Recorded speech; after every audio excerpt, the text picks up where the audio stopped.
IMF 때보다 어렵다. 그때는 대기업이 반이 망했어요. 상상을 초월하는 상황이었는데요. 하락을 예측하시는 분 특히나 30%, 심한 분은 50% 이야기하는데 IMF 때 나라가 망했을 때도 하락률이 30%가 안 됐어요. 저는 작년부터 계속 이제 조정기라고 말씀을 드려왔는데요. 지금 현재 상황을 본다 그러면 제가 하는 말이 조금씩 맞아 들어가고 있는 것 같아요. 왜냐하면 금리 때문에 팍 떨어졌다가 조금 반등했다가 주춤하다가 다시 또 이제 오르고 있거든요. 이게 조정기 전형적인 양상입니다.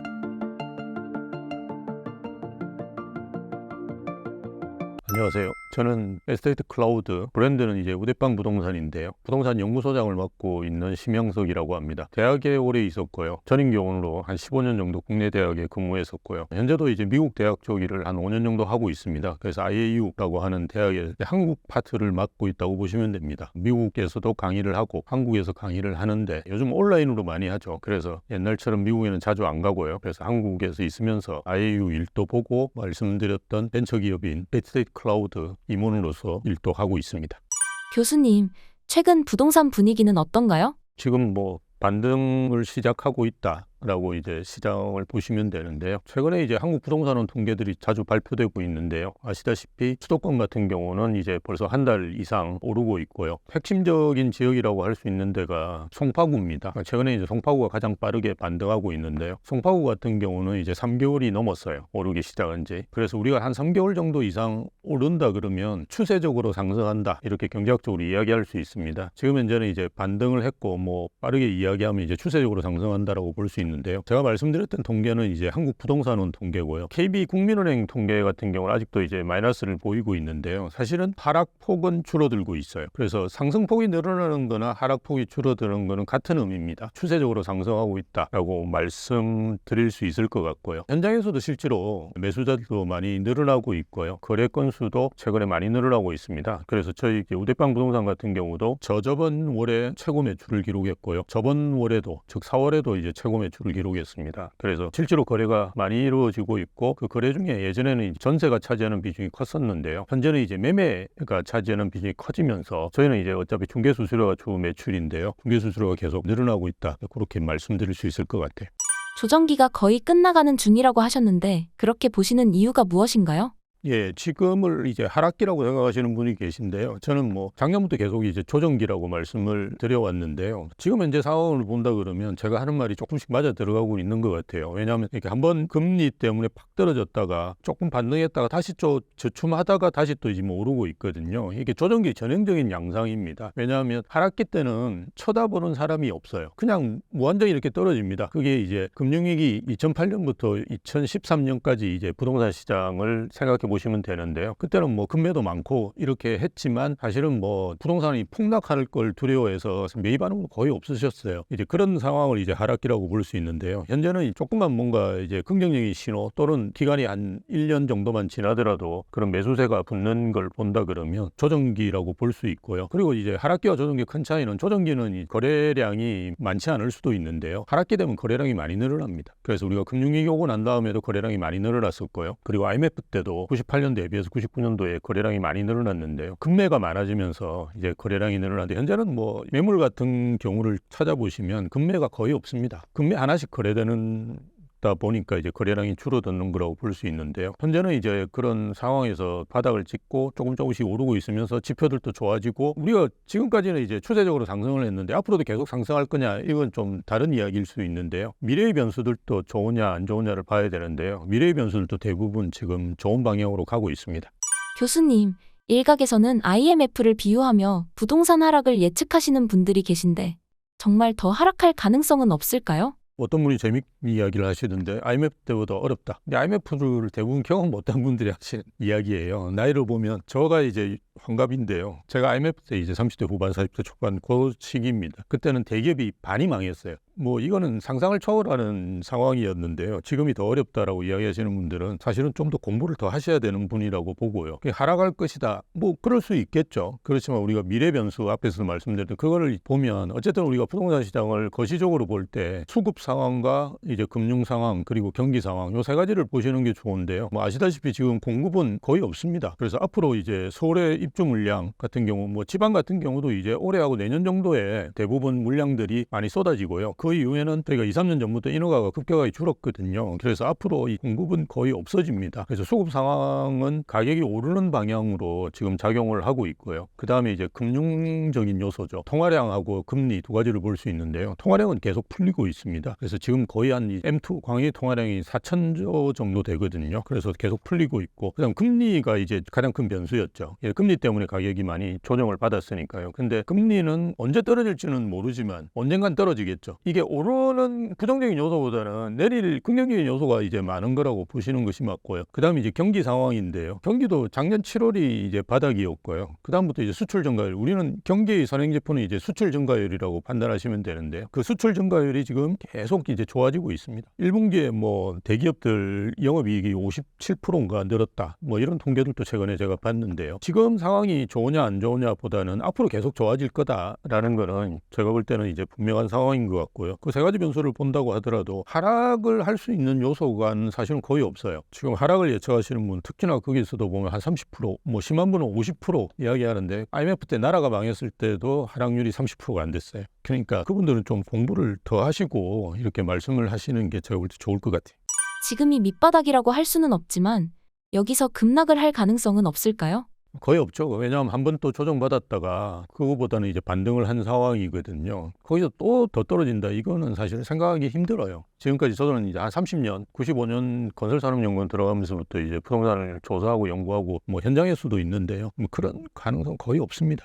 교수님, 매도 물량이 쌓이는데도 가격이 하락하지 않는 이유는 뭘까요? 말씀드렸듯이 이제 매도 물량은 최근에 이제 서울 기준으로 본다 그러면 한 8만 건이 넘었다 하니까요. 많이 쌓이고 있습니다. 그럼에도 불구하고 안 떨어지는 이유는 급매가 없어요. 현장에 가서 여러분이 그 아파트를 사려고 해보면 예전에 이제 떨어졌던 가격대 매물이 있는가를 찾아보실 겁니다. 제일 먼저. 그 매물이 없습니다. 이미 뭐 그거보다 한 20%, 심하게는 이제 30% 최고점까지 오른 매물들만 있어요. 그리고 가끔씩 이제 급매가 나오면 이제 그 매물이 이제 빠르게 거래가 되는데요. 그 집주인들이 앞으로 이제 가격이 오를 거라는 생각, 또는 뭐 급하지 않다라는 생각 때문에 뭐 지역별로는 다르겠지만 그런 가격대로 이제 내놓는 거죠. 그러다 보니까 이제 호가 차이가 있는 거죠. 매수자가 원하는 가격과 매도자가 원하는 가격과 차이가 있으니까 거래가 안 되고 있는데요. 매도 물량이 쌓이는데도 가격이 하락하지 않는다는 것은 집주인들이 더 낮은 가격으로 내놓을 의사가 없다는 거죠. IMF라든지 금융위기 때 같은 경우는 한 30%씩 떨어진 가격이 대부분이었어요. 그러니까 가격이 두두둑 떨어지면서 거래가 많이 이루어졌는데요. 지금은 거래도 거의 안 해주는 이유가 매수자들이 원하는 가격대로 안 떨어지고 매도자들도 그걸 떨어뜨릴 생각이 없는 매도호가 매수호가의 차이가 큰데요. 지금과 같은 상황 하에서 여러 가지 긍정적인 변수가 미래로 간다 그러면 매수자가 매도호가를 따라갈 가능성이 굉장히 높아요. 그게 이제 우리가 엘리트라고 하는 송파에 있는 아파트들이 20억 정도 가다가 이제 20억대 밑으로 19억대로 딱 떨어지자마자 매수세가 확 들어왔거든요. 그러다가 한 21억, 22억까지 올려놓고 난 다음부터 또 거래가 소강 상태에 들어갔어요. 그 이상 매입하는 거는 좀 매수자들 부담이 된다라고 판단하셨던 거죠. 그러다가 또 따라갔어요. 24억, 23억까지 가다가 조금 조정받다가 다시 또 지금 올라가고 있거든요. 이렇듯이 현재 상황이 앞으로 이제 금리가 더 오를 거고 공급은 더 많아질 거고 경기는 더 안 좋아질 거고 이런 상황이라 그러면 좀 더 떨어질 수 있는 방향으로 갈 수도 있겠지만 좋아지는 상황에서는 집주인분들이 더 가격을 떨어뜨려서 내놓을 가능성은 없죠.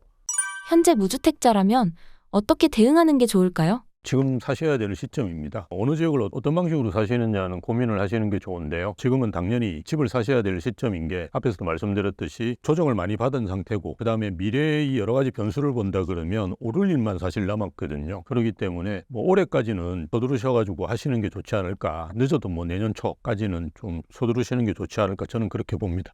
교수님, 지금 집을 사도 좀 떨어질 수는 있지만 손해보는 구간은 아니라는 말씀이신가요? 예, 근데 이제 지금은 매물에 집중하시는 게 좋습니다. 가격이 하락할 때는 이제 매물에 집중하면 좋은데요. 이 말이 뭐냐 그러면 지금은 이제 여러분이 원하시는 층, 원하시는 향을 다 고르실 수 있어요. 그리고 그걸 고른 다음에 집주인하고 협상을 하실 수가 있습니다. 깎아달라고. 그러더라도 집주인들이 여기 응할 가능성이 커요. 근데 2021년 상황은 어땠냐 그러면 전혀 협상도 안 되고요. 집주인들이 오히려 안전자리에서 가격을 더 올리기도 했었어요. 그러다 보니까 사는 사람은 많고 집주인들은 이제 콧대가 높고 집을 보지도 않고 있었습니다. 실제로 우리 우대방에서 거래되는 것도 그런 게 있었고요. 그리고 언론상에도 그런 게 많이 있었어요. 그때는 층이고 향이고 뭐 집을 볼 여가가 없습니다. 그냥 무조건 계약금을 빨리 넣어야 되는 상황이었는데요. 지금같이 조정기 때는 집도 열심히 보시고 그죠. 하자도 점검하시고 그다음에 뭐 층향 고르시고 그다음에 깎아달라고 하고 자 만약 잘 협의하셔가 한 10%를 더 깎았다. 그러면 10% 떨어지더라도 여러분은 제값에 사신 거예요. 그래서 매물에 집중하셔가지고 지금 하시면 되는데 대부분이 이제 무주택자분들이 그냥 가만히 계시거든요. 그냥 안 돌아다니시면서 계속 그냥 말로만 하세요. 현장을 좀 가보시고 집을 지금 사야 되는지 안 사야 되는지 판단은 그냥 앉아서 하실 수 있는 게 아닙니다. 그래서 현장을 가보시고 내가 사야 되는지 안 사야 되는지를 좀 판단하시면 좋을 것 같아요.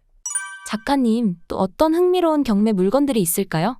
좋은 집 사셔야 되는데요. 그 유튜브라든지 여러분 뭐 SNS 이런 데 보면 급지라고 나와 있습니다. 상급지, 하급지. 저도 이제 별로 그런 거 좋아하지는 않는데요. 어쨌든 집값으로 해서 그죠? 순위가 매겨져 있습니다. 지역별로. 그래서 되도록이면 좋은 지역을 사시는 게 좋다라고 저는 말씀드릴 수 있는데요. 문제가 이제 좋은 데가 대부분 3도심이라고 하는 데입니다. 강남, 여의도, 광화문 여기가 이제 3도심인데요. 집값이 높아요. 이걸 선뜻 이제 사시기에 부담이 되시는 부분은 분명히 있으실 거예요. 그러면 이제 우리가 서울 도시계획상 보면 7광역 중심이라고 또 있습니다. 저는 이제 마곡에 사는데요. 예, 마곡이라든지 아니면 DMC, 잠실, 용산도 사실은 7광역 중심인데 여기는 뭐 강남의 송파보다 가격이 높습니다. 그래서 뭐 7광역 중심이라기보다는 거의 도심이라고 말해도 될 정도인데요. 잠실, 뭐 청량리 이런 쪽입니다. 이런 7광역 중심이 있는데요. 이런데 이 저평가된 매물들을 잘 찾아보시는 것도 좋고요. 난 뭐 거기도 사기도 곤란하다. 경기도를 사야 되겠다라고 생각하신다 그러면 서울하고 접근성이 좋아지는 데를 사시면 됩니다. 그래서 이게 접근성이라는 거는 물리적으로 거리가 가까운 데도 좋긴 한데요. 최근에는 이제 GTX라든지 이런 교통 호재가 많이 있거든요. 이런 교통 여건이 개선되는 곳에 사시면 되는데요. 주로 남쪽을 하셔야 됩니다. 강남에 가까운 우리가 이제 서울에 가깝다는 거는 서울의 저 위쪽에 가까운 게 아니고요. 그리고 옆쪽에 가까운 게 아니고 밑에 가까운 데를 말씀을 드리는 겁니다. 그런 데가 이제 신분당선이라든지 월판선이라든지 신안선선이라든지 이제 우리가 소위 얘기하는 대심도철도가 있어요. 지하 이제 40m로 뚫어가지고 표정속도라 그러는데요. 이게 평균적으로 한 100km 이상을 이렇게 달리는 시간 단축이 엄청나게 됩니다. 그래서 GTX가 또 대표적인 예고요.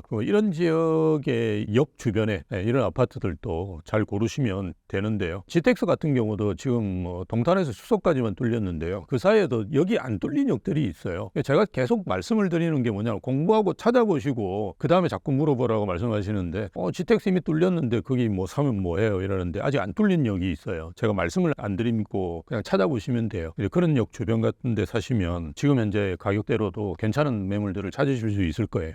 앞서 말씀하신 집들이 가격 방어가 잘 되는 집인가요? 가격 방어가 잘 되는 데는 뭐 역세권이고 뭐 1000세대 이상이고 신축이고 뭐 이런저런 이야기들이 많은데요. 최근에는 이제 어플 같은 게 굉장히 잘 돼 있거든요. 그래서 들어가셔가지고 그럼 어떤 강남구다 또는 뭐 서초구다 이렇게 하면 서초구에서 가격이 가장 높은 아파트 쫙 이렇게 그냥 나옵니다. 그래서 그걸 쭉 보시면 그냥 여기가 왜 높은지를 아실 수 있으세요. 말씀드렸더니 이제 대단지 뭐 이런 거거든요. 그 순위대로 그냥 생각하시면 돼요. 좋은 지역이라는 걸 굳이 뭐 학군이 좋고 뭐 어쩌고 이런 거 따지실 필요 없이 그 아파트 단지별로 이렇게 잘 나와 있기 때문에 그런 단지를 중심으로 해서 보시면 되는데요. 뭐 이런 지역들이 대부분 가격이 이제 떨어지는 시기에도 잘 버티고요. 오를 땐 가장 먼저 오릅니다. 그러니까 이런 아파트를 사시는 게 제일 좋죠.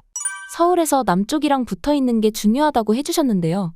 직장이랑 가까워서 그런 걸까요? 예, 맞습니다. 서울이 가장 좋은 지역이라고 다들 이야기하는 이유는 서울에 일자리가 제일 많기 때문에 그렇습니다. 그래서 지방에 계신 분들도 한 반 정도는 이제 젊은 분들이 서울에 대학에 오고요. 남아있는 반 중에도 또 반은 서울에 직장을 얻으려고 올라오십니다. 지금 그런 상황이기 때문에 사실은 우리가 계층별 인구 구조를 본다고 하더라도 지방 같은 경우가 상당히 어려울 수밖에 없는 이유가 20, 30대가 다 서울에 올라오면 자리 잡는 30, 40대 되면 서울에 아파트를 사지 자기 지방을 너무 사랑해서 고향을 사랑해서 거기 사지를 않거든요. 그러니까 사실은 일자리 중심으로 보시는 게 좋고요. 그래서 일자리 중심으로 볼 만한 데가 꽤 있습니다. 서울은. 근데 특정 지역을 이제 폄하하는 건 아닌데요. 구로라든지 이런 쪽도 일자리가 많습니다. 구로나 대림 이런 쪽도 많긴 한데요. 거기는 이제 미래의 고급 일자리는 없습니다. 그래서 우리가 보통 IT라든지 게임이라든지 뭐 바이오라든지 연구개발이라든지 뭐 요즘 AI 뭐 이런 쪽 일자리가 새로 생기는 데들이 서울이나 서울 주변에도 보면 있습니다. 최근에는 이제 정부에서 혁신지구 이런 걸로 지정을 하기도 하고요. 그런 지역들을 좀 유심히 살펴보시는 것이 좋겠죠.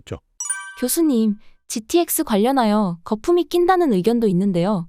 GTX에 대해서는 어떻게 보시나요? GTX는 분명히 호재입니다. 예, 호재고 일본도 보면 저는 이제 안식년을 일본에서 해서 일본에 대한 부분들을 고민을 많이 하고 그때 2010년도인가 제가 있었거든요. 근데 그 상황이 거의 그대로 지금 한국에도 적용되고 있어요. 일본도 신칸센이 빠르게 가는 지역들 역 주변은 살아남습니다. 가격을 유지하거나 오히려 오르고 있고요. 나머지 지역들은 거의 다 이제 죽어요. 그래서 전 GTX가 의미가 있다라고 보고요. 지금 현재 이제 뚫리고 난 다음에 가격이 상당히 높게 오르는 부분에서는 거품이 있을 수도 있다라고 판단하셔야 되고요. GTX만으로는 모든 게 해결되지는 않습니다. 아까 말씀드렸던 일자리라든지 인프라든지 최근에는 또 이제 병원이라든지 이런 시설들이 있는 데들을 아무래도 고령화가 많이 되니까요. 그런 데들을 이제 선호하기 때문에 인프라라든지 일자리가 갖춰져 있는 데인데 GTX 같은 게 뚫려가지고 뭔가 호재가 된다. 이런 데들이 오히려 좋겠죠. 아까 앞에서도 말씀드렸듯이 위쪽 부분에는 일자리가 많지 않아요. 많지 않은데 GTX가 뚫렸다는 것만으로도 가격이 오를까요? 그거는 이제 좀 다르게 보셔야 될 겁니다.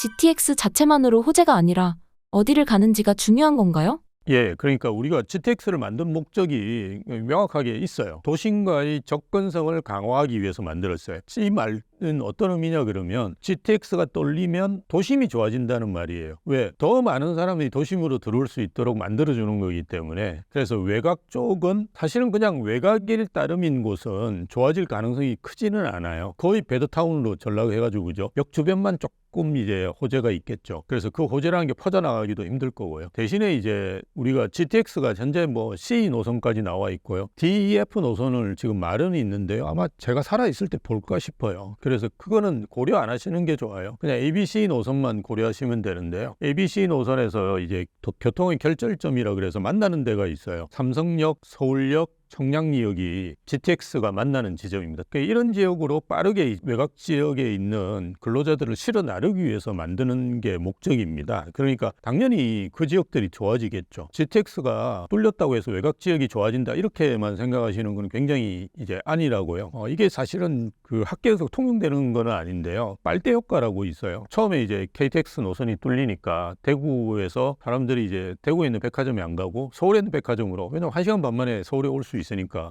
그런 식으로 되는데요. 뭐 그런 경향이 꽤 있어요. 그래서 병원도 막 대구 쪽에 있는 병원들은 잘 안 되는 거예요. 왜냐면 서울에 좋은 병원 이렇게 오는 것도 한 2시간만 하면 올 수 있으니까요. 그래서 그런 빨대 효과 같은 것들을 고려해 본다 그러면 GTX가 뚫린 것만으로 좋아지지 않는다. 인프라라든지 이런 것들이 얼마만큼 개선되느냐를 좀 보시는 것이 중요하겠죠.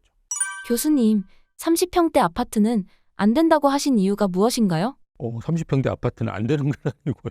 30평대 아파트 사시는 분이 너무 많습니다. 그래서 30평대 아파트 사시는 분들도 뭐 그냥 사셔도 저는 된다라고 생각하는데요. 근데 이제 앞으로 우리가 30평대가 국민평형이라고 이야기합니다. 이게 전용 면적이 84제곱미터거든요. 이걸 이제 우리가 국민평형이라고 이야기하는데 그 국민평형이 앞으로는 좀 줄어들 가능성이 있다라고 이제 생각하시는 게 좋은데요. 지금 현재 가구 원수가 한 2.3명 정도 되는 걸로 제가 기억하는데요. 이게 계속 줄어들 겁니다. 예전에는 뭐 3명, 4명 이렇게 됐었어요. 1인 가구가 이제 급격하게 늘어나다 보니까 이제 앞으로는 2명 이하로 이제 줄어들 건데요. 그렇다 그러면 두 분이 사시기에 30평이 생각해보면 크지도 않고 적지도 않은 건데요. 그거 좀 여유 있게 사시면 30평에 사셔도 되는데요. 이게 문제가 뭐냐면 지방하고 이제 서울하고 이제 달리 보셔야 되는 거예요. 서울 같은 경우는 10평의 가격 차이가 굉장히 큽니다. 근데 지방은 이제 얼마 안 되고요. 그럼 지방 같은 경우는 그냥 30평대가 무난할 수도 있겠죠. 근데 서울 같은 경우는 방 하나가 있느냐 없느냐 정도의 크기인데 이 방 하나가 몇 억이에요. 그러면 이제 뭔가 이제 가성비 높은 것을 찾는 게 최근에 이제 젊은 세대 분들이 생각이시고요. 그럼 자연스럽게 이제 20평대로 갈 수도 있고요. 근데 여기에 이제 공급 사이드에서 20평대도 방 3개, 화장실 2개를 만들어냈어요. 그래서 이게 아주 널리 통용되고 있습니다. 근데 과거에 우리가 주공 아파트들 보시면 20평대인데도 방 2개, 화장실 하나밖에 안 되거든요. 근데 최근에는 발코니 확장 같은 게 합법화되면서 이걸 만들어냈어요. 그러면 뭐 방 3개 있고 화장실 2개 있으면 두 분이 사시기에 충분하시거든요. 그런 평형으로 우리가 선호하는 평형이 달라질 수 있다. 그리고 일본의 사례를 말씀을 드리면 제가 이제 2010년도에 일본에 있을 때도 컴팩트 맨션이라 그래서 전용 면적 50제곱미터에서 30제곱미터 방이 2개 있고 화장실이 하나인데 일본의 화장실은 우리하고 다르기 때문에 용변 보는 데하고 샤워실하고 따로 있습니다. 그래서 그렇게 돼 있는데요. 따지고 보면 우리나라의 방 2개, 화장실 2개하고 좀 비슷한 개념이죠. 최근에 우리도 4구제곱미터들은 꽤 나옵니다. 이런 아파트가 가장 인기 있습니다. 추세적으로 보면 혼자 살거나 둘 분만 사시는 경우가 늘어나다 보니까 계속 이제 작은 평수로 이동하시는데요. 그렇다고 해서 제가 지금 말씀드렸던 이런 유형이 오피스텔은 아닙니다. 무조건 아파트여야 돼요. 이 오피스텔에 대한 선호는 한국 분들이 많지 않습니다. 가격 차이도 꽤 나고요. 그래서 대단지 아파트에서 30평, 40평도 있지만 이런 평형이 있는 곳을 잘 선택하시면 좋지 않을까 봅니다. 부동산 상승을 고려했을 때 작은 평수가 거래에 더 유리할까요? 예. 왜냐하면 수요는 많은데 공급은 적게 됐거든요. 그러면 자연스럽게 잘 팔리고 가격도 올라갈 가능성이 있죠. 교수님, 반대로 큰 평수는 앞으로 가격이 더 하락할 가능성이 있을까요? 예. 장기적으로 보면 그럴 수 있는데요. 또 하나 이제 생각하셔야 될 게 큰 평수는 2000년 초반에 많이 지어졌어요. 그때는 이제 30평, 40평, 50평, 60평 이렇게 지었거든요. 지금은 50평, 60평을 거의 안 짓습니다. 많이 지어도 이제 40평, 40평도 천세대도 한 동 정도밖에 안 짓거든요. 그럼 뭐냐 그러면 50평대, 60평대 같은 경우 새 아파트는 저는 희소성은 있다고 봐요. 근데 이제 예전 아파트들 같은 경우는 희소성도 좀 떨어지면서 이제 낡아지면 아파트는 사실은 단독은 그냥 리모델링만 하면 새 집이 되는데요. 아파트는 아무리 내가 내 집을 리모델링해도 밖에 나가면 쾌쾌한 냄새가 나거든요. 그래서 이게 한계가 많기 때문에 대형 평형의 오래된 집들 같은 경우는 좀 한계가 있을 수 있겠죠. 하지만 이제 신축의 대형 평형 같은 경우는 아주 희소합니다. 지금은. 그래서 오히려 그런 걸 찾는 수요층은 사실은 있거든요. 어느 정도는. 이분들이 찾는 수요에 비해서 공급은 적기 때문에 오히려 더 좋을 수가 있고요. 그래서 단순히 그냥 대형 평형이다 해서 나쁘다라고 판단하시는 거는 좀 아닌 것 같아요.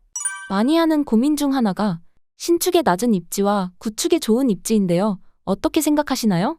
무조건 입지를 보셔야 됩니다. 아파트는 무조건 입지고요. 그래서 입지를 보시면 나중에 이제 구축의 입지 좋은 곳들 같은 경우는 재건축이 가능할 겁니다. 지금은 여러 가지 이유 때문에 재건축이 잘 안 되는데요. 가능할 거예요. 그러니까 일단 무조건 입지를 보시는 게 좋고요. 근데 이제 신축에 대한 수요는 앞으로 이제 늘어날 가능성은 큽니다. 그렇다고 해서 저 북한하고 접경에 가까운데 신축이 과연 사람들이 가서 살려고 할까요? 아무리 신축이라고 해도 압구정동에 부자들이 많이 사시는데요. 압구정동 가보시면 그 아파트가 40년이 넘었어요. 그래도 거기 사십니다. 왜 살까요? 이제 그런 걸 다시 좀 고민해 보시는 게 좋을 것 같아요.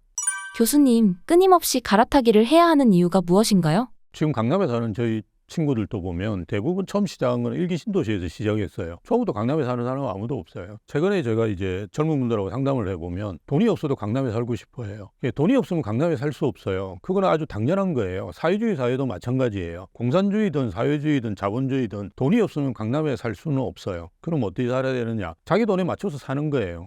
그게 대해서도 굉장히 또 부정적으로 이야기하시는 분들이 있는데요. 그런 생각 가지시면 절대 자산을 모을 수가 없어요. 그래서 외곽 중에서도 아까 말씀드렸던 서울하고 접근성이 좋고 좋은 시기에 이제 팔아야 돼요. 그러니까 내가 돈이 없으면 피곤해요. 당연히 피곤해요. 그걸 감수를 하셔야 돼요. 그러니까 우리도 다 일기 신도시에서부터 시작해서 조금씩 이제 해서 강남으로 들어오는 사례들이거든요. 나는 돈이 없으니까 강남 못 살면 그냥 안 살래. 그러고 있으면 이제 평생 그러다가 120년까지 수명이 늘어난다 그러면 노후가 아주 비참할 거예요. 그러니까 그렇게 하시면 안 되고요. 그래서 일단 집은 사셔야 돼요. 그래서 가장 그주 내 가격대에서 고재가 있고 뭔가 선택하실 수 있는 좋은 집을 선택하시고 그 다음에 이렇게 이제 계속 갈아타셔야 되는데 이걸 뭐 몇 년마다 계속 이렇게 갈아타시는 게 아니고요. 적어도 이제 결혼해서 하셨으면 애들이 이제 중학교 들어갈 시기 전에는 그죠? 좀 서울 근교에 있으시고 은퇴하실 쯤에 돼서 이제 뭐 강남으로 들어오시는 이런 식으로 하시면 되거든요. 그래서 여유를 가지고 이렇게 20년, 30년 계획을 가지시고 꾸준히 이렇게 하시면 크게 문제 없습니다. 지금 어떤 분들은 이제 폭락을 이야기하시는 분들 보면 강남에 집값이 저렇게 높은데 수요가 없다. 그런 자기가 돈이 없다고 다 돈이 없다고 생각하는데요. 아니에요. 돈 있는 사람분들 많고요. 또 강남은 강남으로 갈아타시는 분들도 되게 많거든요. 나는 뭐 압구정동에 사는데 앞에서도 말씀드렸듯이 야 이건 낡은 게 또 불편한 분들 계시잖아요. 이런 분들은 또 돈을 오히려 더 전략하시면서 개포동으로 넘어가실 수도 있거든요. 개포동에 사시는 분들이 또 압구정동에 들어온다 이러면 가격 차이가 크지가 않아요. 그렇게 갈아타시는 분들은 크게 어렵지는 않거든요. 이를테면 뭐 마포에 아주 좋은 데 사시는 분이 또 강남에 뭐 적당한 수준에 가서 갈아타시는 것도 몇 억 안 보태면 오거든요. 갈아타시는 거는 크게 어렵지 않습니다. 그래서 여러분들이 멀리서부터 이렇게 가까이 들어오다 보면 이렇게 소요되는 비용도 계속 줄어요. 그래서 크게 걱정 안 하시고 뭐 그 말도 안 되는 소리다라고 생각하고 그냥 누워 계시면 평생 이제 누워 계셔야 돼요. 교수님, 하반기 금리 인하에 대한 기대감이 늘고 있는데 금리 인하 시 부동산 시장에 어떤 변화가 있을까요? 금리가 떨어지면 가격이 당연히 오를 거예요. 지금까지 금리 때문에 가격이 많이 떨어졌거든요. 우리가 1년 동안 금리를 거의 7배를 올렸어요. 그런데 가격이 안 떨어지는 게 이상하죠. 금리가 인하되면 가격이 오를 가능성이 굉장히 큽니다. 금리가 인하되면 이제 가격이 오른다는 말은 뭐냐 그러면 상승기 때는 앞에서 말씀드렸듯이 이제 매물의 문제가 아니고요. 타이밍의 문제로 바뀌어요. 먼저 사는 사람이 유리해요. 2015년에 집을 산 사람하고 2017년, 18년도에 집을 산 사람은 수익률이 2배가 차이 나요. 그러니까 빨리 사야 돼요. 근데 매물이 잘 없을 거예요. 좋은 매물이. 그러니까 제가 아까 말씀드렸듯이 금리 인하하기 전에 좀 움직이시고 뭐 사지는 않으시더라도 일단 다녀보시고 내가 원하는 단지들 한 서너 개는 찍으시고 그죠? 금매들을 계속 확인해 보시고 먼저 금리가 인하하면 이제 집을 매수하시고 뭐 이런 방식을 하시는 거는 좋겠죠. 하지만 손 놓고 계시는 거는 되게 금리 인하 시점에서는 위험하다고 보고요. 금리가 인하되더라도 많이는 안 떨어질 거예요. 0.25% 이렇게 베이비 스텝을 미국에서도 할 거고요. 우리도 그 정도 수준에서 할 거예요. 우리가 이제 미국을 거스르면서까지 금리를 많이 떨어뜨리기는 힘들어요. 물론 최근에 이제 보면 미국은 안 떨어뜨리는데 그리스라든지 그죠? 몇 개 국가들 또는 뭐 브라질 이런 나라들은 금리를 떨어뜨리고 있거든요. 그렇지만 우리는 수출을 많이 하는 나라이기 때문에 환율에 되게 예민해요. 그래서 환율이 지금 1,400원대로 또 이렇게 오르고 이러는 거는 정부에서 엄청 부담됩니다. 옛날에 이제 IMF 충격이 있기 때문에 그래요. 그래서 금리가 조금만 떨어뜨릴 거예요. 하지만 이게 어떤 의미가 있냐 그러면 방향성이 달라진다는 거예요. 그러니까 그 전까지는 오르거나 이제 멈춰 있는 상태에서 드디어 이제 방향이 꺾이는 걸로 금리가 떨어지는 걸로 방향이 바뀌었다. 즉 상승기 때는 우리가 루머에서 사거든요. 주식도 이런 거 있다더라 이래도 막 엄청나게 삽니다. 근데 하락기 때 살 수 있는 유일한 요소는 눈에 보여야 돼요. 떨어지는 게 눈에 보여야 돼요. 금리가 앞으로 떨어질 거라고 아무리 이야기해도 안 삽니다. 사람들이 계속 관망세를 하고 있는데 이게 딱 떨어지면 시장이 확 달라져요. 그래서 0.25%밖에 안 되기 때문에 의미가 없다 이렇게 이야기하시는 분이 계신데요. 그건 이제 주식이나 이런 부동산과 같은 자산 시장을 잘 모르는 분이에요. 자산 시장은 심리로 많이 움직여요. 심리가 확 달라질 거예요. 그래서 심리가 달라지시기 전에 상당히 많은 거를 스터디 하셔야 되고요. 그 심리가 달라질 때 빠르게 움직이실 수 있으셔야 될 겁니다. 그렇다면 매물을 보고 있다가 금리 인하가 시작되고 나서 집을 매수해도 괜찮을까요? 예, 그렇죠. 금리 인하되면 뭐 당연히 이건 지금까지 안 좋았던 요인 중에 하나가 이제 없어지는 거니까요. 그리고 금리가 인하가 0.25% 인하하고 가만히 있겠습니까? 미국도 계속 인하시킬 거고요. 그 폭이 이제 얼마만큼 되느냐, 얼마만큼 기간 동안에 예전으로 돌아가느냐의 문제이지만 금리 인하는 계속 될 거예요. 그러니까 당연히 움직이시는 게 좋죠. 교수님, 전세 가격은 요즘 어떤 상황인가요? 전세는 지금 서울이나 수도권 같은 경우 50주 넘게 지금 오르고 있어요. 50주라는 말은 뭐냐 1년 동안 올랐다는 말이에요. 상당히 많이 오르고 있는 상황이고요. 실제로 강남 같은 경우는 전세가를 올리는 거 보면 무섭게 올려요. 2, 3억씩 막 이렇게 올리거든요. 네, 그럴 수밖에 없는 게 지금은 이제 계약하는 매물들이 보면 계약갱신 청구권을 쓴 매물들이 이제 시장에 나오고 있어요. 올해 8월부터 이제 계약갱신 청구권 쓴 매물들이 나오는데 이거는 이제 가격 상한선이 없어요. 내가 올리고 싶은 대로 올릴 수 있어요. 근데 이 시장 상황이 전세를 올리기에 안 되는 상황이면 안 올리겠죠. 당연히 뭐 집주인이 그냥 떨어뜨려 가지고 재계약을 하고 이러겠죠. 근데 지금은 무조건 나가라 그러고 무조건 금리 전세를 올리는 상황이에요. 왜? 그래도 전세 수요가 꽤 있으니까요. 특히나 이제 전세 사기가 대부분 이제 연립이라든지 오피스텔에서 발생했기 때문에 아파트는 상대적으로 안전한 걸로 사람들은 생각해요. 그러다 보니까 전세 몰리고 있고요. 그런 상황들을 고려해 본다 그러면 전세 가격은 앞으로도 계속 오를 가능성이 큰데요. 이게 제일 문제가 입주 물량 때문에 그래요. 입주 물량이 줄어들면 전세는 올라요. 이건 거의 방정식이에요. 함수기 때문에 그렇게 오르는 건데요. 아시다시피 입주 물량이 개선될 가능성이 당분간 없어요. 당분간이라는 거는 저는 이제 거의 2030년까지로 봐요. 왜냐하면 급격하게 서울시장에 매물이 나오는 게 거의 없거든요. 지금 전세가 유일하게 떨어지고 있는 주거 선호 지역이 어디냐 그러면 강동구예요. 강동구는 아시다시피 둔천주공이 조금 있으면 입주하거든요. 그리고 입주 물량이 꽤 많습니다. 그래서 이거는 입주 물량의 변수이기 때문에 입주 물량이 어떻게 되느냐를 유심히 보셔야 되는데요. 입주 물량이 지금은 없어요. 또 하나는 매물이 정부에서 이제 규제 완화를 좀 했는데요. 제대로 한 건 없고요. 공급 사이드를 많이 했어요. 수요 측을 해야 되는, 수요 측은 이제 대부분 법을 통과해야 되는 거예요. 근데 공급 사이드는 정부에서 그냥 할 수 있어요. 많이 생산해내면 되거든요. 특히나 이제 양도세, 중과 배제, 유예 이런 거를 많이 했다고요. 중과 배제. 집을 팔아야 되는 사람들은 매물을 많이 내놓게 만드는 정책들은 많이 썼어요. 근데 수요 강화 정책을 많이 안 썼죠. 그러다 보니까 매매 매물량은 되게 많아요. 그래서 8만 건이 서울은 넘어섰거든요. 근데 전세 매물은 계속 줄어 줄어들고 있어요. 그래서 2만 건대로 떨어졌어요. 그래서 한 3배 차이가 납니다. 그런데 전세 거래가 매매 거래보다 많은데 매물은 3분의 1밖에 안 돼요. 자, 어떻게 될 것 같아요? 지금 신축도 심각한 상황이고요. 구축 매물들도 아주 심각한 상황이에요. 그러면 당연히 전세 가격은 꾸준히 당분간 오를 수밖에 없다라고 생각하시면 돼요. 전세 가격 상승이 분양권과 신축 가격을 밀어올릴 가능성이 있다고 하셨는데 어떤 내용인가요?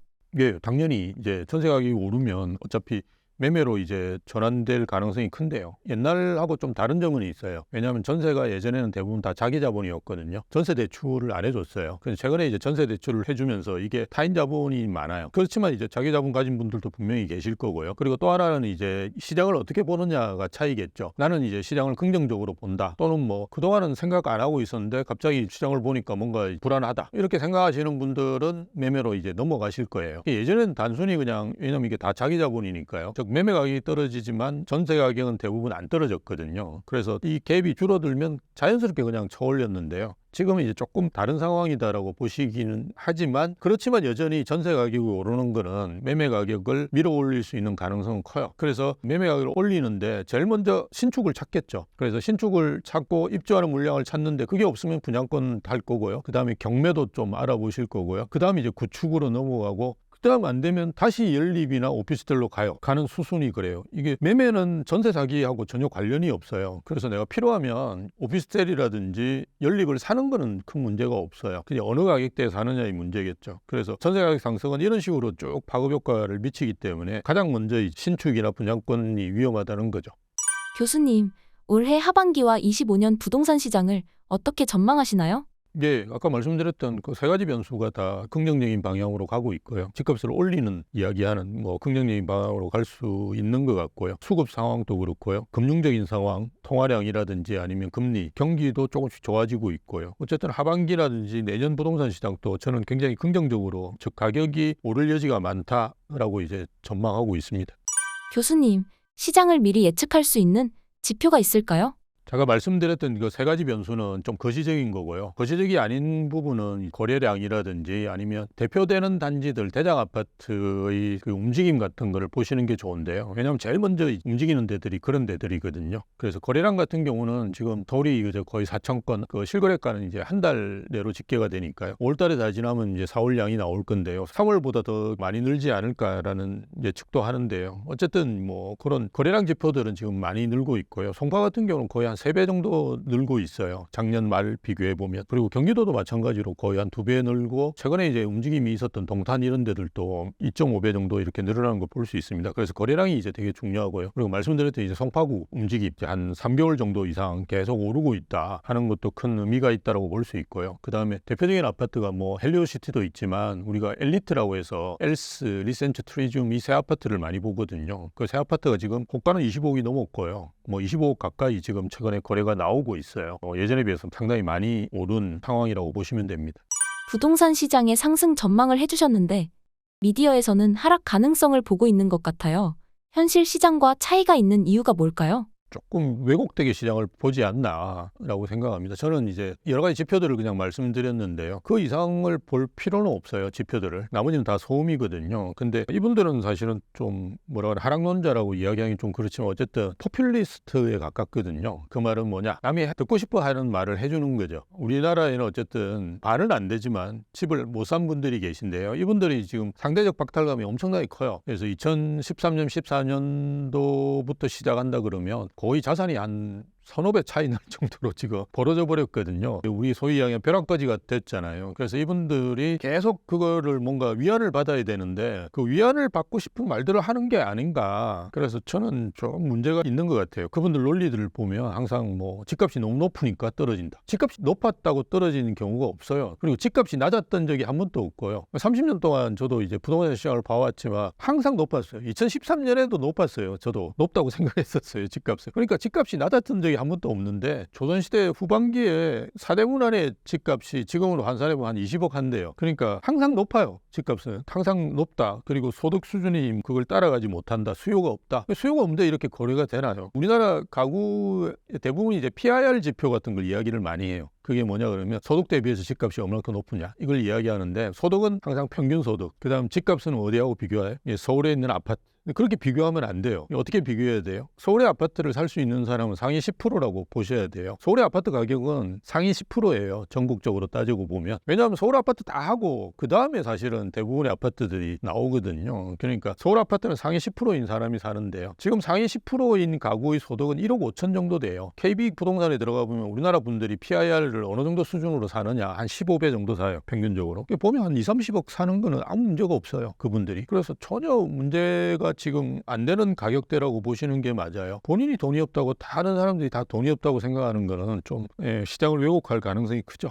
교수님, 부동산 PF 문제 발생 원인과 현재 상황은 어떤가요? 이건 구조적으로 문제예요. 외국에는 대통령 하려고 하는 트럼프도 계시고, 일본은 이제 대표적인 부동산 회사들이 대기업이 많습니다. 이제 모리 부동산 이런 데들이 매출이 몇십 조씩 돼요. 근데 우리나라는 이제 거의 부동산 개발회사라고 하는 시행사가 굉장히 영세합니다. 이게 이제 페이퍼 컴퍼니예요. 근데 이제 페이퍼 컴퍼니가 시행을 하는데 소위 프로젝트 파이낸싱이라는 거는 그 프로젝트의 수익성만 보고 돈을 빌려줘야 되거든요. 근데 우리나라 은행은 그걸 할 수 있는 능력이 없어요. 그러면 어떻게 해야 되느냐? 외국과 다르게 우리나라는 시공사가 커요. 대부분 이제 재벌들 계열사죠. 그러다 보니까 시공사의 뒷다리를 잡고 하는 거예요. 그게 이제 시공 보증이에요. 그래서 책임 준공을 많이 시켜요. 그래서 짓다가 이제 시행사가 자빠지면 그걸 다 지어줘야 돼요. 하여튼 그런 식으로 되어 있기 때문에 이게 PF 사업의 구조 자체가 아주 이상하게 되어 있어요. 그래서 이런 문제들이 계속 발생하는 거라고 보시면 돼요. 근데 지금 현재 정부에서 예측하기로는 최근에 이제 정부에서 PF 대책 발표하시면서 200조, 300조 정도가 최대한 걸려 있다. 근데 이 중에 우량 사업장이 되게 많아요. 많은데 최대 잡으면 한 10% 정도. 그래서 한 30조 정도가 문제가 될 수 있겠죠. 5에서 10% 정도가 사고 날 가능성이 있다. 대부분 이제 지방의 미분양인데요. 지방의 미분양이 전체 미분양에서 차지하는 비중이 한 80% 돼요. 적절하게 이제 잡은 거예요. 지방 미분양도 다 망하지는 않으니까요. 어쨌든 그래서 한 10% 정도로 보시면 되는데요. 그 10%면 한 30조잖아요. 이게 문제가 뭐냐 그러면 일단 집을 분양받은 사람은 아무 문제가 없어요. 왜냐하면 대한주택도시보증공사에서 분양보증을 했기 때문에 한 6개월, 1년 늦게 들어갈 수는 있지만 전혀 문제가 없습니다. 누군가 지어줘요. 그러니까 여러분 걱정 안 하셔도 됩니다. 이게 소비자들은 전혀 관련 없는 이야기예요. 문제가 이제 생산자 사이드인데요. 자, 30조 원의 뭔가 부실이 생겼을 때 이게 금융 사이드로 전이되는 걸 두려워하는 거예요. 은행이 망하고 이렇게 하는 거를 정부에서 두려워하는 거예요. 우리나라 5대 시중은행이 1년에 순이익이 얼마 될까요? 영업이익이 얼마 될까요? 30조 정도 돼요. 5대 시중은행의 순이익 정도 수준의 금액을 가지고 우리나라 금융이 휘청거리고 경제가 휘청거린다. 이거는 도대체 말이 안 되는 이야기예요. 물론 이제 조그만 브릿지론을 하는 데들이 위험한데요. 저축은행 같은 데들이 한두 개 위험할 수는 있겠죠. 자빠질 수도 있고요. 근데 그게 이제 우리나라 금융 사이드로 전체로 전이된다. 이거는 생각하기 힘들어요. 그래서 전혀 걱정할 필요는 없고요. 대신에 이제 저는 걱정하는 건 지방의 미분양 문제예요. 이게 이제 해소가 안 되는 이유가 계속 지방의 미분양들이 그대로 남아가지고 계속 가고 있는 상황이거든요. 그래서 이걸 예전과 같으면 정부에서 5년 이제 양도세 면제 같은 거를 했을 거예요. 근데 지금은 뭐 할 수 없죠. 왜냐하면 뭐 이게 국회를 통과해야 되는데 그게 가능성이 없으니까요. 그렇지만 뭔가 지방의 미분양에 대해서는 획기적인 대책들을 좀 만들어줄 필요가 있어요. 그냥 단순히 시행사나 시공사의 잘못이다라고 하기에는 우리나라는 1000세대라고 하는 아파트를 지어야 되는 외국하고 다른 개발 환경을 가지고 있어요. 그리고 정부에서도 계속 이런 부분에서 드라이브를 걸고 있고, 그리고 뭐 이게 꼭 시행사나 시공사의 문제만은 아니에요. 뭐 경기가 갑자기 금리가 7배가 오를 거라고 시공사가 어떻게 예측을 합니까? 그래서 그거는 제가 볼 때 아닌 것 같고요. 이걸 어떤 방식이든지 해결할 수 있는 방안들을 만들어 나가야 되겠죠.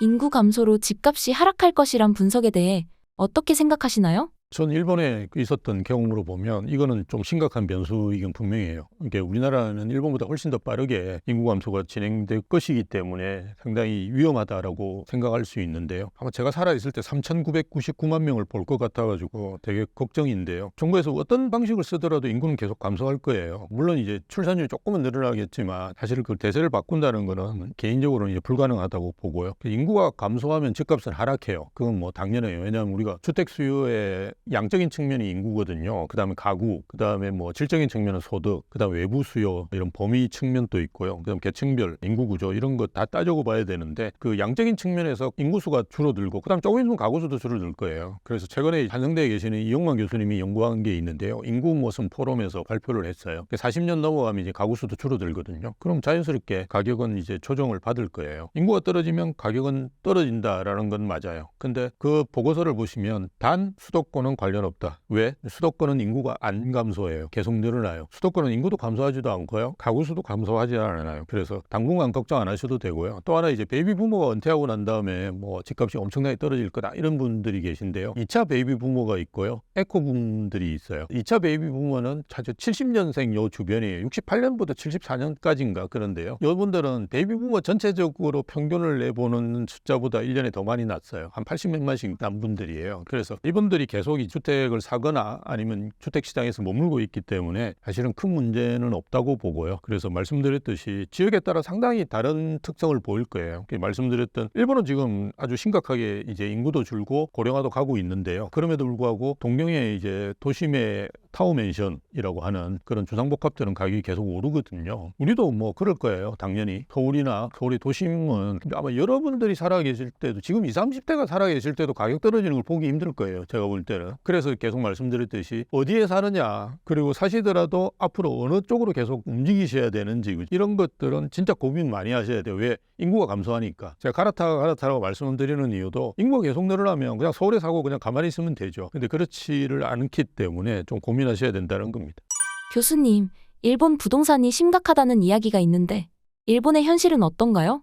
일본의 신도시들은 아주 심각해요. 공실이 뭐 어떤 데는 가보면 30%, 40% 정도 돼요. 아파트의 10채 중 4채가 안 살고 있어요. 주인이 있는데 안 살고 있는 경우도 있고요. 주인이 없는 경우도 있고 또 하나 최근에 이제 저는 일본이나 미국 논문들을 많이 보는데요. 일본의 주인 없는 토지도 한 24% 정도 돼요. 우리는 상상하기 힘들거든요. 주인이 없는 땅이 어떻게 있을 수 있냐. 우리는 이제 매년 이제 국가에서 그걸 조사해서 이제 국유림으로 국가 기속 재산으로 넣는데요. 일본은 이제 상속이 일어나면 이렇게 등기를 안 하는 경우가 많아요. 왜? 저 시골에 있거든요, 대부분. 그러니까 부모 세대들은 이렇게 시골에 사셨던 분들도 계시고, 그러니까 본인이 도심에 있는데 듣도 보도 못한 단독주택 같은 거를 자기가 상속을 받으면 이거는 뭐 등기하는데 돈 들고 이러니까 그냥 안 하는 거예요. 그 상속 재산에 대한 등기 자체가 의무화돼 있지 않아요. 그러다 보니까 안 하는 거예요. 이런 게 쌓여가지고 지금 24%가 주인 없는 땅이에요. 어마어마하게 심각해요. 근데 이게 우리나라에도 안 벌어질 거냐 하면 벌어질 수 있어요. 결혼하시면 이렇게 될 거예요. 우리가 시가하고 외가라고 이야기하는 아버님 쪽, 어머님 쪽이 있잖아요. 그래도 두 분이세요. 근데 여기는 두 사람만 있는 거잖아요. 애도 안 놓잖아요. 그러면 양쪽에서 두 채를 받잖아요. 이런 일이 곧 벌어질 거예요. 벌어지고 나면 그 두 채 중에 어떤 거는 이제 저 멀리 있고 이런 거는 신경도 안 쓰게 돼요. 좀 없어지면 좋겠다. 뭐 이런 생각을 할 정도로 집이란 걸 가지고 가는 순간부터 돈이 들어가니까요. 그래서 일본도 마찬가지예요. 심각한 지역들 같은 경우는 가격의 문제가 아니고 내놔도 안 팔려요. 그래서 어떤 데는 이렇게 돈을 더 줘가지고 파는 경우도 있어요. 실제로. 그런 게 이제 사회 문제가 되고 했는데요. 무조건 이제 역세권 그리고 아까 말씀드렸듯이 일본에도 신칸센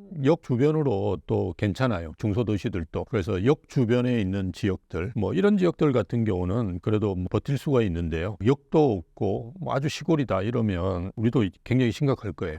그렇다면 형편이 어려울수록 집을 거주의 목적보단 투자 목적으로 접근해야 할까요? 살기 좋은 데가 가격이 올라요. 그래서 전혀 그거는 걱정 안 하시고 이게 투자냐 우리가 실거주냐를 굉장히 구분하셔가지고 생각하시는데요. 강남에 왜 사람들이 많이 살려고 할까요? 살기 좋아서 그래요. 근데 이제 불편한 점은 좀 있어요. 저도 이제 본사가 강남에 있으니까요. 빠져나오는데 시간도 많이 걸리고 이게 좀 번잡스러워요. 근데 여기는 원래 이제 옛날부터 이제 교외라 그래가지고 그런데 이제 사람들이 많이 살고 이러는 풍토가 있는데요. 우리는 주거에 대한 인식 자체가 옹기종기 모여 사는 거가 강해요. 한국 분들은 이게 외롭게 뚝뚝 떨어져가 사는 거를 할 수 있는 민족이 아니에요. 그래서 모여 살아야 돼요. 사람 많고 번잡스러운 걸 좋아해요. 휴가철도 보면 사람 많은 데로만 막 가시거든요. 물론 최근에 추세가 조금씩 바뀌어가고는 있지만 그런 사양들이 되게 많아요. 그래서 뭐 정말 사람만 여의도 벚꽃 축제하고 이러면 딱 글로 가가지고 보셔야 되거든요. 그런 성향이 있으세요. 그렇기 때문에 사람 많고 이런 데들이 인프라도 잘 깔리고 학군도 좋아지고 좀 번잡스러운 면은 분명히 있어요. 좀 불편한 면이 있긴 하지만 그리고 공기도 안 좋고 그런 면이 있긴 왜냐면 차가 많으니까. 그렇지만 그런 지역들이 굉장히 좋은 지역이에요. 살기는 일단 편해요. 강남이 왜 사람이 많아요? 살기 편해서 그래요. 여의도라든지 마포도 그렇고 이런 데들이 가보시면 사람 살기 되게 좋아요. 인프라가 잘 갖춰져 있잖아요. 한국 분들이 시골에 사는 것보다는 인프라 잘 갖춰 있는 거를 사는 걸 즐기시거든요. 그래서 우리나라 사람들이 뭘 원하느냐를 생각해 본다 그러면 인프라가 잘 갖춰져 있고 이런 데들이 사람들이 좋아하시고 그런 데들이 가격이 많이 올라요. 그런 점을 고려해 보신다 그러면 꼭 투자 측면에서 내가 골라야 된다 이렇게 하실 필요는 없고요. 사람 살기 좋고 사람들이 다 살고 싶어 하는 데가 가격이 많이 오른다고 생각하시는 게 좋죠. 교수님, 마지막으로 구독자분들께 한 말씀 부탁드립니다. 저보다 아무래도 나이가 어리신 분들이 많이 보실 걸로 보이는데요. 앞으로는 120년까지 살 수도 있고요. 저도 이제 100년 가까이 살 것 같아가 겁이 나는데요. 그래도 40년밖에 안 남았거든요. 어쨌든 저도 지금도 자산 관리를 하고 있어요. 1년에 한 번 정도는 제 자산을 이제 보고 뭔가 이제 바꿀 거. 그다음에 이제 저는 이제 은퇴 나이고 집사람도 마찬가지고요. 그러다 보니까 내 가지고 있는 자산을 이제 많이 유동화시키는, 즉 현금화시키는 방향으로 많이 최근에 바꾸고 있어요. 그리고 리스크 있는 투자 같은 건 안 하고요. 저는 좀 하고 싶은데 집사람이 못 하게 해요. 그래서 이런저런 걸로 자산 관리를 하거든요. 그래서 젊은 분들도 하셔야 돼요. 제가 하는데 여러분 안 하신다는 거는 좀 문제가 있고요. 하셔가지고 내가 이제 60 이후 또는 뭐 70 이후에 70까지 일하고 싶으신 분은 일하시면 되고요. 아마 여러분 나이는 70까지 일한다 그러면 일할 수 있는 기회가 있을 거예요. 왜냐하면 젊은 사람이 없기 때문에. 최근에 일본 같은 경우도 졸업하는 학생보다 일자리가 2배 많아요. 그러니까 뭐 눈 멀쩡하면 다 취업돼요. 그래서 70까지도 일하실 수 있고 뭐 할 거예요. 그러면 이제 내가 그 이후에 나머지 생을 그죠? 어떤 식으로 살아야 되느냐. 근데 저희 때는 국민연금이라든지 저는 이제 사학연금도 받는데요. 사학연금이라든지 이런 것들의 기대도 큰 문제는 없어요. 우리가 죽을 시점이 돼야지 이게 다 소멸되거든요. 근데 이제 여러분은 그거를 좀 불안하게 보시는 분들이 많고 앞으로 어떻게 될지는 저도 잘 모르겠어요. 그러니까 최근에 이제 좌파적인 성향으로 많이 나라가 가고 있거든요. 가고 있다 그러면 이걸 이제 어떤 식으로 바꿀지는 저도 잘 모르겠어요. 그렇다 그러면 정부를 믿고 뭐 이렇게 기대지 마시고 본인이 이제 그 설계를 하셔야 돼요. 아, 국민연금이 문제가 생겼을 때 나는 어떻게 할 거냐. 뭐 이런 계획까지도 이제는 세우셔야 되거든요. 그러니까 훨씬 더 자산 관리를 많이 하셔야 돼요. 그리고 내만의 자산 관리 프레임. 그러니까 저는 이제 60이고 어느 정도 자산이 있고 부동산이 좀 많고 이런 사람이 하는 거하고 여러분 같이 부동산은 많지는 않은데 좀 현금이 있고 이제 소득이 늘어나고 저는 이제 소득이 줄어드는 데 되고요. 이런 사람들이 하는 자산 관리 완전히 달라요. 그죠? 본인이 가지고 있는 자산 수준이나 연령, 그다음 리스크를 부담할 수 있는 분이냐, 뭐 금융을 좋아하느냐, 부동산을 좋아하느냐 이런 데 따라서 완전히 다르거든요. 그래서 본인만의 자산 관리 패턴을 빨리 만드셔야 돼요. 그래서 만드는 방법은 공부를 많이 하셔야 돼요. 책을 많이 읽고 처음에 막 책 사가지고 이만큼 사보시지 말고 한국 분들 특징이 뭐냐 그러면 뭐 한다 그러면 막 책을 10권 사놓고 안 보시고 그냥 포기해버리시고 이러는데요. 도서관에 가면 책들이 많이 있어요. 그거 좀 보시면서 난 적성에 이런 게 맞을 수도 있겠다 이렇게 하면서 하나하나씩 공부해보고 그 다음에 무조건 현장 가야 돼요. 현장이라는 게 강의도 듣고 중개업소도 방문해보시고 이런 거를 계속 해야 되거든요. 금융도 마찬가지예요. 금융 쪽 사이드에서 또 무슨 증권에서 애널리스트들이 하는 세미나 이런 것도 많이 있거든요. 그런데 가보시고 이러면서 본인만의 자산관리 프레임을 빨리 만드시는 게 중요합니다. 그래서 그걸 지금부터라도 하시면 좋을 것 같아요.